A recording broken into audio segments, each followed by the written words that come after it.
Hi, everyone, and welcome to our anticipated games of February 2018. This is, I'm going to be honest, because I like to be brutally honest with people. This is kind of a down month, I think we would say. Yeah. Nick might disagree. I think he has a couple good games, but there's not a lot of original games that are coming out this month. So we'll see how this goes. And by the way, I'm Mike. I'm Nick. And I'm Travis. Yeah. Yeah. So we So did do- all still do- bring 2 games, which is impressive. But yeah, what were you going to say? I was going to say, do you want me to start off right away? Because I have one that I'm actually very excited about. Yeah, that's a good idea then. So starting off on a positive. positive note, I'm going to be talking about Dragon Quest Builders. Now, I know this game isn't actually new for certain games, but this is anticipated releases, and it's being re-released for the Switch. And this game got really, really good reviews. Basically, imagine the art style of Dragon Quest, Dragon Ball.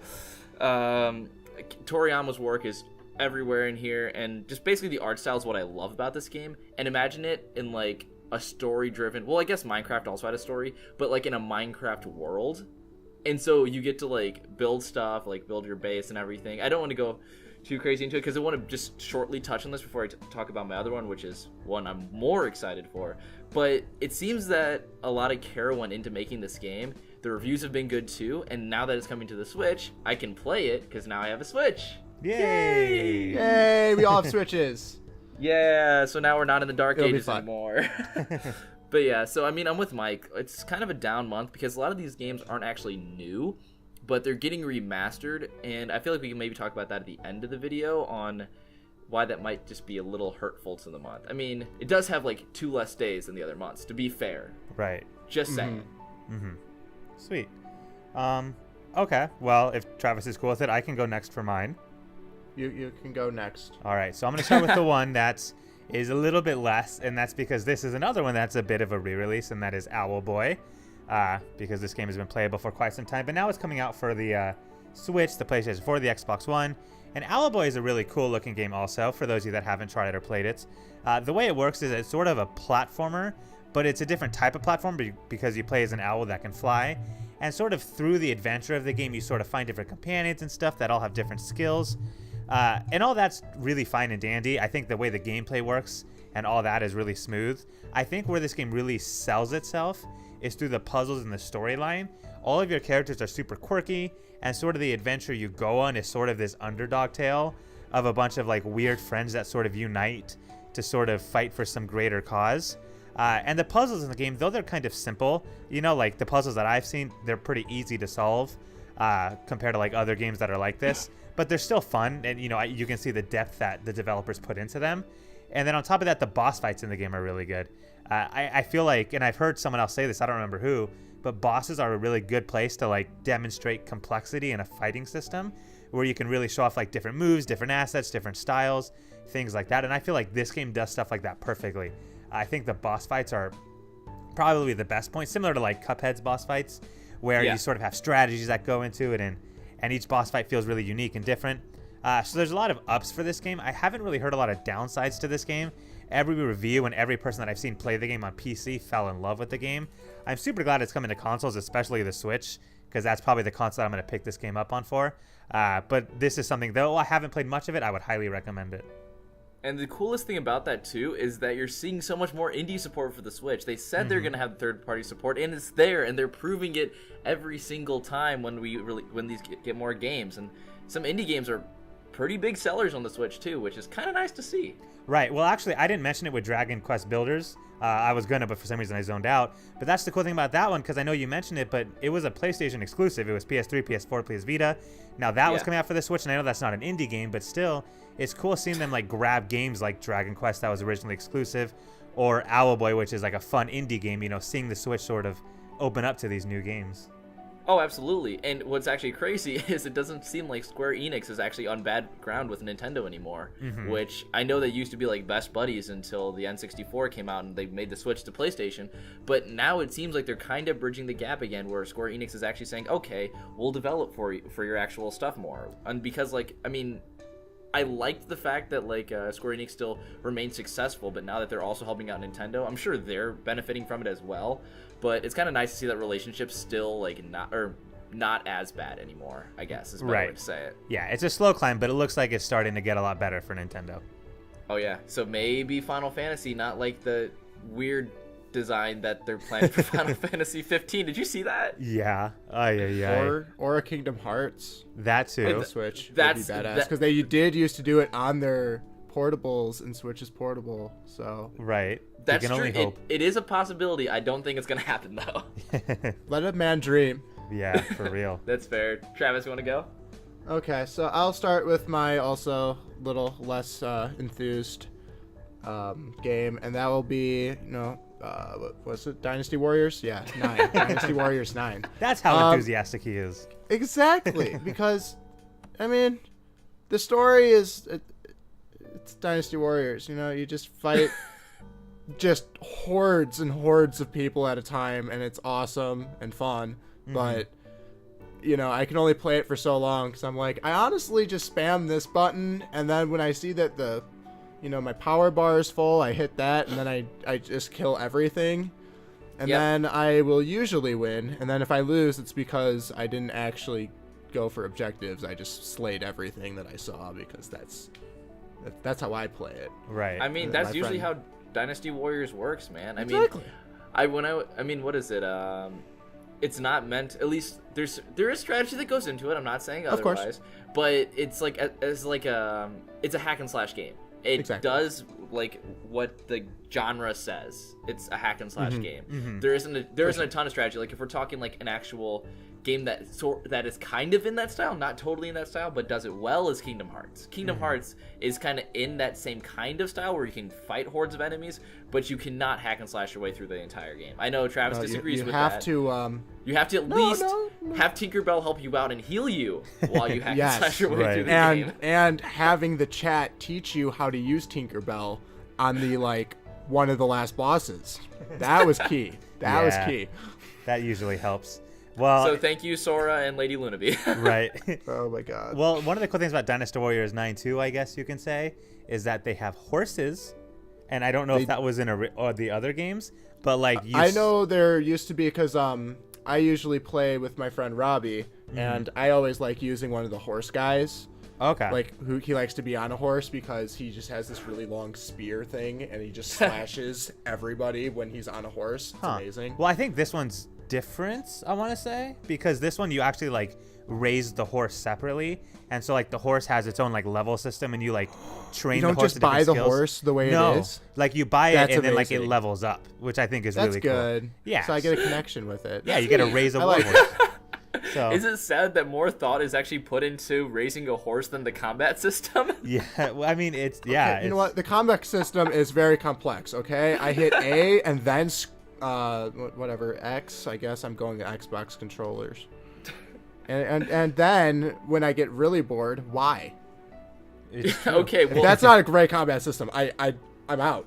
Okay, well, either way, I'm going to talk about my next game before we go too crazy down this rabbit hole. And that one is actually going to be by a company that now Mike is starting to love, and that is an Atlas-made game. Do you know which one I'm talking about, Mike? I do. I know what's coming. Yeah. It's Radiant Historia. Crap, well, I do Perfect Chronology. That's the other words. Yeah. Kind of like a weird combination of words there. But yeah, so this is actually another thing I kind of want to talk about is the fact that they're not really making a lot of games anymore for the 3DS. I know that Nintendo said they're going to be supporting the 3DS and the Switch kind of at the same time, but it's kind of weird because technically they're both handheld systems in a way.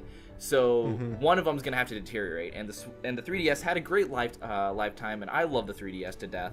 But this seems like to be one of the last kind of bigger releases that people are really going to focus on. And so sorry, now talking about Radiant Historia is that, well, it's a traditional JRPG, but what's kind of cool about it is if you look at it on the surface and just look at the gameplay trailer, you'll see kind of a 2D kind of sprites running around. It doesn't seem like that crazy graphically wise, but the art style is something that's really notable in it. I really like the art style. The combat system looks actually pretty in depth for what it just looks like on the cover, and it just seems like really fun compared to some of the other ones that are coming out nowadays. For me, you don't need the crazy, I fell in love with Golden Sun. You don't need the insane graphics to impress me. If you have the intricate, if you have interesting game design and gameplay in it, and a good story, I don't think you need top-of-the-line graphics. Because we've seen certain games, I think I Am Setsuna, where I think it said they had a weak story, but the graphics were good. So, but other people still prefer other ones because it's more fun to play. Mm-hmm. So yeah, graphics don't make the game is basically what I'm trying to say. But I danced around that point pretty badly. Yeah. No, but you're right. I mean, like, if you look at Radiant Historia, it's not like it's graphically beautiful, but that's because it's like graphically different, you know? Yeah. Like, you think of like, oh, these super intense Final Fantasy graphics that look so lifelike and realistic. That's not at all what Radiant Historia is, but it's not trying to be that. And I think I like that style that it's going for and that it has. I don't know too much about the combat of it because I haven't looked all that much into it. But I do take your word, Nick, because like just from the pictures I've seen, this like looks like the template game that is designed for you. Yep. So I feel like you're gonna love this game. I would. I do think the 3DS point you made is interesting because I guess one person could make the argument saying, well, why not put it on the Switch? Because then it's still on the go. And so I guess when you think of it that way, I never really thought about it, but I guess the 3DS is kind of a dying console in that sense because why put a game on the 3DS if it's Switch is on the go and at home? So it is cool seeing it get support though. Yeah, I mean, everybody's going to basically say that if you put a game on the 3DS nowadays, well, why can't you just put it on the Switch? Right. And if it's co-developed, the 3DS is still going to die, so why would Nintendo even bother making a 3DS copy? Like, they made one with Fire Emblem Warriors. Did you even know Fire Emblem Warriors was for 3DS? Like, I found that out once, like, looking through GameStop, and I was like, whoa, I never knew this was a thing.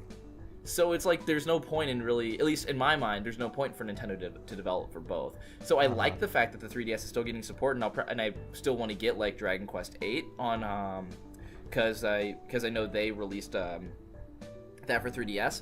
But I'm with you in the fact of it's the dying console, sadly. Which I know we're talking about anticipated releases, but I'm sad. Yeah, I mean the release itself will be good. The release itself I'm really excited for, and I'm planning on getting it like right when it comes out. But let's focus on the positive. Let's focus on the positives. Yeah. Okay. Anyway, Mike, what's your other game that you want to talk about? Okay. Well, I hope we enjoyed focusing on the positive because I actually have kind of a negative, I think, for my next game, and that is Metal Gear Survive. Now, would I recommend you buy this game? Probably not, but there's an important reason that I want to bring it up here. Because this game, I think, is going to be the most important game historically that comes out this month, and that's probably come out all year long. The reason for this is because Metal Gear is like a prized franchise. I think we all know that. But this is the first one without Hideo Kojima. One of the best rated ones in the world.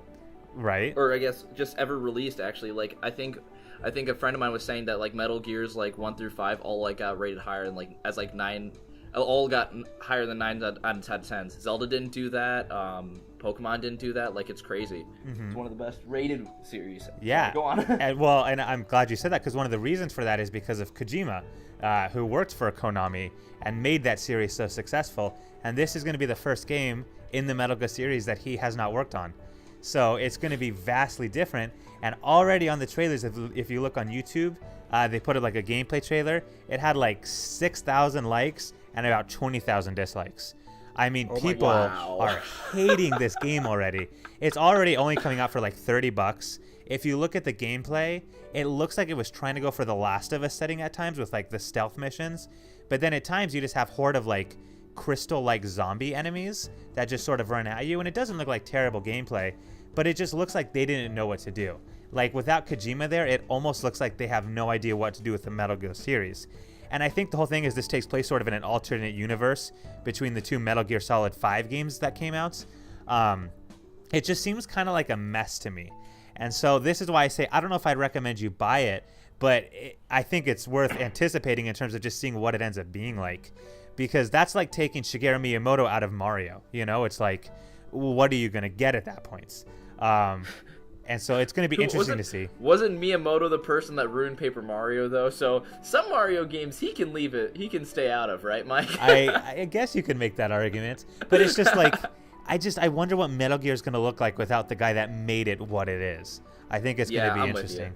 I'm with you. It's going to be extra weird. But I mean, like, when I heard people talk about, like, Metal Gear, like, I've only heard positive things.